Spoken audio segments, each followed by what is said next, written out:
Já estamos de volta e sem perder tempo vamos continuar com o nosso bate-papo que está muito interessante. A gente estava falando sobre os temperamentos, a gente já falou do colérico, a gente está falando agora do sanguíneo. A nossa produção colocou aqui pra gente os pontos negativos, Isaac: volúvel, indisciplinado, impulsível e barulhento. O sanguíneo é barulhento mesmo? Né? Será que eu sou um sanguíneo? Falando alto, barulhento? Não sei também, né? Então, são características, né, que o sujeito sanguíneo pode apresentar, não quer dizer que seja, não quer dizer que possa ser classificado por apresentar esses comportamentos, né? Como outros traços podem apresentar esses comportamentos, e não quer dizer que seja também, né? Mas o volúvel é aquele que não sabe, aquele que está por ali, é uma coisa, é uma outra coisa. O indisciplinado, nós sabemos muito, faça isso, não vou fazer. Por que você não vai fazer, né? O impulsivo é aquele que nem acabou de falar o que ele tem que fazer, ele já fez tudo errado, mas fez por impulso. E o barulhento é aquele que, por algum motivo, ele expressa comportamentos que chamam muita atenção. Fala alto, gesticuloso e etc e tal. Ok. Né? A nossa próxima tela, produção, ainda continuando falando sobre esse assunto, vamos conferir. A gente tem também o melancólico, não tem? Melancólico. Quais são as principais características do melancólico? Melancólico tem positivo? Tem produção, vamos colocar aqui na nossa positivo tela. E negativo há uma... ainda está no... Esse aqui ainda é do sanguíneo. Do sanguíneo. Seguro, egocêntrico. Essa é a questão do egocentrismo. Poxa, a gente só vai focar nisso. Isso aí é um programa. O egocentrismo hoje, que a gente também classifica como orgulhoso, esse comportamento está permeando a nossa sociedade. Isso faz com que haja muitas perdas mesmo, perda de negócio, perdas familiares, perdas de relacionamento. É aquilo que eu quero, é aquilo que eu sou, mas nem sabe de fato às vezes quem é, mas quer aquilo, é meu, né? Não é de mais ninguém, é o bebê, parece que há uma regressão, o egocêntrico, tudo meu é bom, nada dos outros é bom, né? Então tem que ter muito cuidado, as perdas para esse comportamento é muito grande. Desse comportamento egocêntrico também pode estar relacionado a como foi a criação da pessoa ou não? Sim, sem dúvida nenhuma. Um ambiente familiar onde proporciona o individualismo, né, o egocentrismo mesmo, aquilo que é sempre... é do meu filho, não mexa. Seu filho está escutando aquilo, né? Não, meu filho de vida, olha o coleguinha. Não, é do meu filho. O meu filho vai aprender, né? Agora, se o meu filho, no decorrer do seu desenvolvimento, aprende pelos pais, pelo primeiro modelo, aquela mãe que amamentou, aquele pai que castrou, aquele pai que disse não é bom, fala que tudo é dele, quando ele crescer ele vai achar que tudo é dele.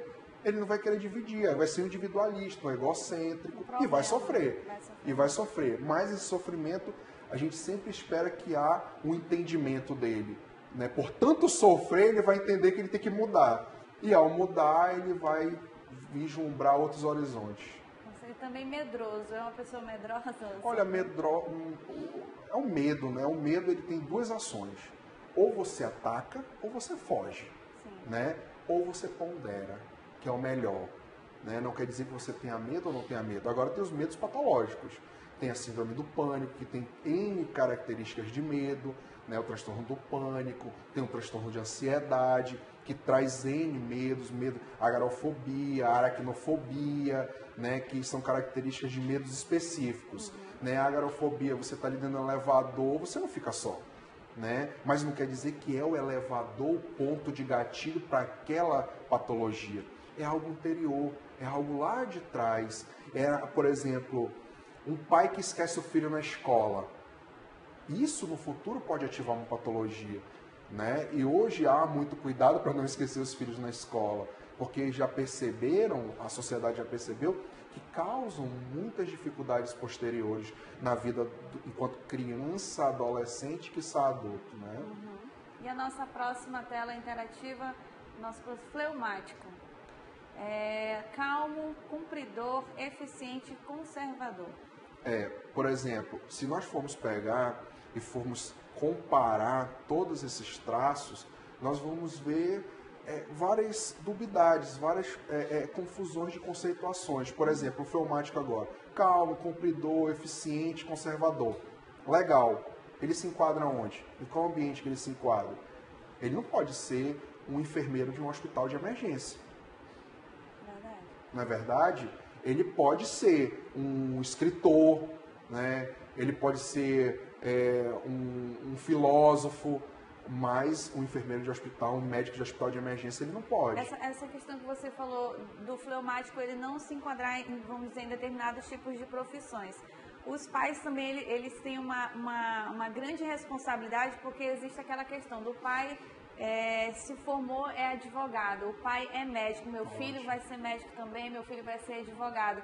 Ótimo. O filho faz a faculdade, percebe que não gostou e acaba migrando para outra área. Vamos dar um exemplo até mais claro. Os gêmeos. A mãe quer vestir a criança da mesma forma, uma igual a outra. Mas não quer dizer que a personalidade vai ser a mesma, porque eles em algum momento vão ter ambientes diferentes. Dentro da própria casa, uns carregam um traço maior da mãe e outros carregam um traço maior do pai. Se nós formos pegar gêmeos casal, existe o complexo de Édipo. A mãe, né, puxa mais para o filho, ou o filho puxa mais para a mãe, e a filha puxa mais para o pai. O pai é de tal forma, a mãe é de tal forma. E aí, vão ser as mesmas pessoas? Não. E vão para os ambientes. Chegando nesse ambiente, eles vão ainda ter formações e formações. Como a gente vai classificar? Como a gente vai marcar? Como a gente vai dizer que o sujeito é? Né? O sujeito, ele é aquilo que ele se apresenta. Né? E no decorrer da vida dele, ele vai se adaptando aos espaços, aos meios. E assim ele vai ser bem-sucedido ou não. Como você acabou de falar, o pai é advogado, invoca no menino que ele vai ser advogado. Mas não é aquilo que ele deseja, não é aquilo que ele se formou enquanto ser social, desenvolvimento de personalidade. No final das contas, ele vai o quê? Sofrer. Ele vai se sentir triste, acanhado, não vai desenvolver um bom papel, não vai ser que nem o pai um bem-sucedido, e o pai vai dizer, menino, por que tu é assim? E vai continuar cobrando dele aquilo que ele não pode dar. Né? Então os pais têm que ter muito cuidado. Os pais têm que direcionar, não controlar, não impor, não marcar, dizer que tu vai ser. Deixa ele decidir, só apoia, que ele vai ser muito bom naquilo que ele decidiu. Isaac, a gente tem uma pergunta aqui no nosso WhatsApp, eu vou pedir para a nossa produção repetir e vou estar passando aqui para você. A pergunta é a seguinte: um jovem, ele tem um determinado tipo de comportamento, a família dele diz que ele é sanguíneo, mas os amigos dele dizem que ele é colérico. Ele não sabe ainda definir bem o que ele é. Como que a gente pode estar esclarecendo isso? Terapia. Na verdade, ele tem que realmente escutar as pessoas, escutar a família e em busca disso com ele mesmo. Não quer dizer que o que as pessoas estejam falando dos amigos esteja certo ou que a família esteja certa, mas que ele decida o que é bom para ele, o que é legal para ele, o que vai transformar o futuro dele. Isso é o principal. Nós temos que decidirmos o que nós desejamos. Até porque quem vai arcar com as consequências somos nós, não são os familiares ou os amigos. Eles podem sofrer pelas consequências que nós tomamos, mas não são eles que vão sofrer de fato aquilo na pele, aquilo na carne, das minhas tomadas de decisões. Está aí respondida a pergunta, ele não se identificou, mas mandou mensagem. Muito obrigada pela sua participação. E ainda dando continuidade à nossa tela interativa, o fleumático prático, líder, que também se enquadra na questão do sanguíneo, né? Diplomata e bem-humorado, que também pode estar relacionado com o Exatamente. sanguíneo. Percebe que todos trazem traços parecidos. Então, realmente, por exemplo, no diagnóstico, nós temos que ter muito cuidado, porque o DSM-4, o DSM-5, o CID-10, eles trazem as classificações de transtornos, só que são muito parecidas. Então, na análise de consultório, na análise de clínica, nós temos que ter muito cuidado. É por isso que existe o diagnóstico diferenciado, porque os traços são tão parecidos que nós temos que estar muito atento a analisar, que a gente tem que fazer um diagnóstico diferenciado, uma segunda decisão, uma segunda percepção daquilo que pode ser, né? E também ter muito cuidado ao dizer, tu é isso, tu é aquilo, eu vou tratar disso, eu vou tratar daquilo. E no decorrer possa ser que em algum momento ele tenha sido resistente, ele tenha deslocado, ele tenha negado, ele tenha recalcado algum evento da vida dele. Quando ele recalca, nega, desloca, projeta um mínimo de um evento que pode ter sido o evento principal daquilo que está hoje, o diagnóstico pode ser que seja não errôneo, mas pode ser que seja mudado por um diagnóstico diferenciado. Então nós temos que ter muito cuidado, né? Vamos continuar ainda com as nossas telas interativas. Qual é a próxima? Ainda falando calculista, pontos negativos. Calculista, temeroso, indeciso e contemplativo. Por exemplo, trazendo os pontos negativos. O contemplativo, né? Aquele que o sujeito, por exemplo, depois de ter lido um belo livro, ele está pensando aquele livro, está pensando aquela teoria. Cabe para um pensador, para um escritor, né? É negativo? Não é, né? Pode ser negativo para esse traço. Por exemplo, o indeciso. O indeciso, em algum momento, ele pode ser positivo também, porque aí ele pode não tomar um ato errôneo, até tomar essa decisão, e a decisão pode ser correta, né? Se ele fosse impulsivo no momento de ser um escritor, ele escreveu alguma coisa errada, né? O temeroso, a questão está muito caracterizada ali no medo, na classificação dos medos, né? Temeroso, eu temo, é antecedendo um medo, né? E o calculista, ele pode ser um bom estrategista, um bom líder enquanto estrategista. E aí, é ruim? É bom? Né? É bom para ele ser um líder estrategista, um planejador. Ele pode ser que ele também não possa ser um bom operativo, mas não sei, porque um operativo também tem que ser calculista, né? Dependendo da profissão, né? E continuando ainda com os nossos traços aqui na nossa tela interativa, lembrando que esses traços, como a gente falou, não necessariamente serão realmente positivos ou negativos, porque dependendo da situação em que a vida nos coloca, esse traço que, né, é negativo pode se tornar positivo também, né? Exatamente, corretíssimo. E qual é o próximo temperamento? A gente já falou de colérico sanguíneo, fleumático, tem o melancólico. Melancólico. Quais são as principais características do melancólico?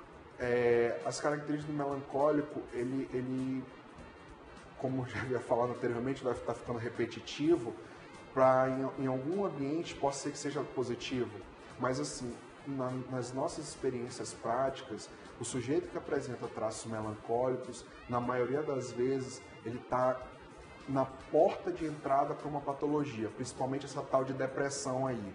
Essa tal de depressão é que está nos causando alguns problemas sociais, e a OMS já está jogando aí, dizendo para a gente que é um dos males do século, né, que nós devemos ter muito cuidado, porque é uma doença silenciosa, é uma doença que ela não tem características de observação mensurável, né? Ela se apresenta, ela tem que ser classificada como recorrente. O sujeito que não quer sair mais de casa, o sujeito que começou com uma melancolia, não tá tão bom, tá bom, o ambiente está numa festa e ele diz que não tá bom, tudo bem, pode ser que não seja bom, mas tu começa a perceber se todas as festas ele vai dizer que não é bom, se todos os ambientes que ele está enquadrado ele vai dizer que não é bom, ou ele vai se sentir triste, acanhado, posição, aquela na hora da dormida, ele dormia esticado, agora ele dorme numa posição mais fetal, e é uma soma. É uma soma de características. E a melancolia está dentro dessas características para uma possível, quiçá, depressão. Isaac, esse assunto ele é muito profundo, né? Vamos dizer assim, muito profundo. E para encerrar nossa entrevista, eu gostaria que você falasse como que a gente tem, como lidar com as pessoas, já que são tantos temperamentos.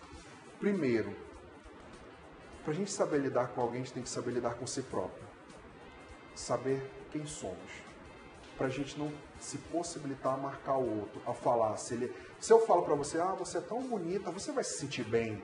Agora, se eu chego e digo, não sei, você é estranho, seu cabelo tá feio, você vai se sentir como? Vai se sentir mal. Então, a gente tem que se possibilitar a entender que existe o outro. E o outro é um ser de possibilidades positivas e negativas. A mensagem é essa.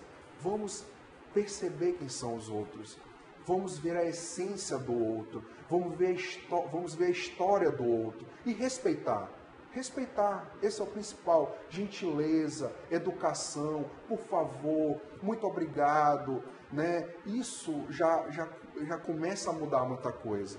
Já começa a mudar muita coisa, porque hoje a vida está tão dinâmica, tão estressante, que a gente acaba passando pelos outros de uma forma que a gente nem percebe. E quando os outros passam pela gente de uma forma que nós sentimos, a gente esquece que a gente passou por alguém.